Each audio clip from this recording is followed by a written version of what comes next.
So, hello guys, I hope you all are feeling well. So, today we are starting our chapter number 2, matrices exercise 2.1. So, we are starting from question number 2 because we have already done question number 1. So, what is the question number 2? Write down the information in a matrix form and write its order.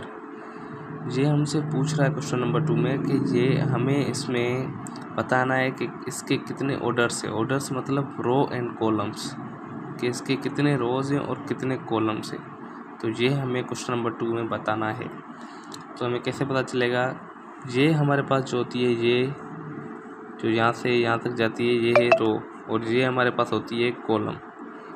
जो हमारे पास ये line लगी हुई है, ये हमारे पास होती है कॉलम। तो हमारे पास रो तो टोटल हैं 2, और कॉलम्स कितनी है? 1 2 3 4 5 6 7। ये हमारे पास है कॉलम्स। सही है, तो उसका आंसर हमारे पास क्या होगा? 2/7, क्योंकि 7 हमारे पास कॉलम है और 2 हमारे पास रो है। तो ये है इसका आंसर। Very easy. और अब हम करने जा रहे हैं question number 3। Find the value of the unknown in each of the following. तो इसमें हमें क्या बताना है कि जो हमें ये क्वेश्चन दिया हुआ है, इसकी हमें वैल्यूज़ एक साथ करके लिखनी है। पता नहीं कि कौन सी वैल्यू किसके साथ आएगी। तो हमारे पास जैसे दिया हुआ है A-4 आयोडा, 8 आयोडा और 6 आयोडा, और दूसरे में हमें क्या दिया हुआ है? 7 आयोडा, B-C-D। तो हमारे पास A के सामने हमारे पास इस कॉलम में क्या आ रहा है? 7 आयोडा आ रहा है। सही। और बी के सामने क्या आ रहा है? -4 आयोडा।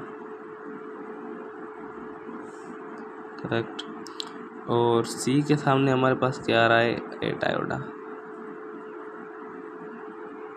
और डी के सामने हमारे पास क्या आ रहा है? 6 आयोडा। Clear? This is answer of question number 3 part 1। और we are doing question number 3 part 2। तो हमारे पास इसमें भी ये सेम ही करना है कि अभी हमें बताना है कि ए के सामने क्या है, बी के सामने क्या है, और डी सामने क्या है, ई एफ जी के सामने क्या क्या आएगा। ये जो हमारे पास -1 -0 दिया हुआ है, इसको हम ऐसे ही रहने देंगे। तो हमारे पास बताना है ए के सामने हमारे पास क्या आ रहा है? -2।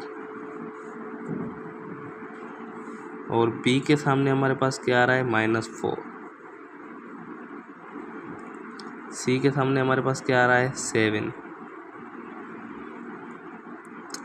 और डी के सामने हमारे पास क्या आ रहा है? 5, मतलब 2। डी के सामने हमारे पास आ रहा है 2। और ई के पास हमारे पास क्या आ रहा है? -3। एफ के सामने हमारे पास क्या आ रहा है? 9। और लास्ट जी के सामने हमारे पास क्या आ रहा है? 5। जी के सामने हमारे पास आ रहा है 5। तो ये है पार्ट 3 का answer. Thank you. I hope you all understand.